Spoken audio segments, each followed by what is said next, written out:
मुरली की दास्तान। गांव के किनारे टूटी फूटी झोपड़ी में मुरली और उसकी बूढ़ी माँ रहते थे। झोपड़ी की छत पर घास फूस इस तरह डाली हुई थी कि बरसात में हर ओर से पानी टपकता। दीवारें मिट्टी की थीं, जिनसे झड़ते हुए कण रोज मुरली के सपनों की तरह टूट कर गिरते। पिता सालों पहले बीमारी से गुजर गए थे। माँ ने मुरली को पालने के लिए अपनी सारी जवानी खेतों में मजदूरी करते हुए खपा दी। पर अब बुढ़ापे में माँ कमजोर हो चुकी थी, हड्डियां उभर आई थी और आंखें धुंधली पड़ गई थी। मुरली रोज सुबह बिना कुछ खाए खेतों में काम करने निकल जाता, पसीने से तर बतर होकर शाम को लौटता और कमाई से थोड़ी सी दाल और आटा लाता। अक्सर खुद भूखा रहकर माँ के लिए रोटियां सेंकता। माँ जब पूछती, बेटा तूने खा लिया, तो मुरली मुस्कुरा कर कहता, हाँ अम्मा, मैं तो खेत पर ही खा आया। पर सच ये था कि उसने कई कई दिन से पेट भरकर खाना नहीं खाया था। गांव वाले कभी कभी हंसी उड़ाते, देखो मुरली को, गरीब का बेटा है, सपने तो राजा जैसे देखता है।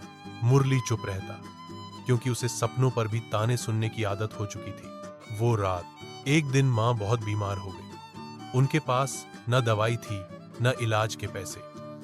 मुरली भागता भागता गांव के हर घर गया, किसी से उधार मांगा, किसी से मदद की गुहार लगाई, मगर सबने मुंह फेर लिया। आखिर थककर वह अपनी मां के पास लौट आया। मां की सांसें तेज तेज चल रही थी। मुरली ने मां का हाथ पकड़कर कहा, अम्मा तू ठीक हो जा, मैं तुझे शहर ले जाऊंगा, अच्छे डॉक्टर से इलाज करवाऊंगा।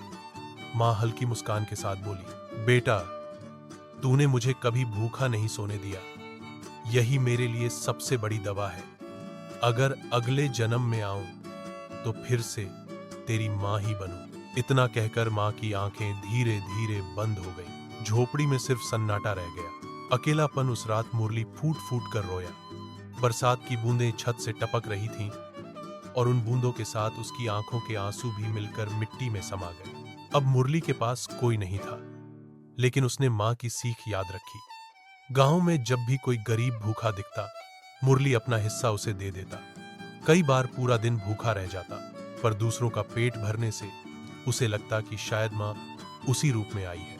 लोग कहते हैं, मुरली तो गरीब है, पर उसका दिल अमीरों से भी बड़ा है।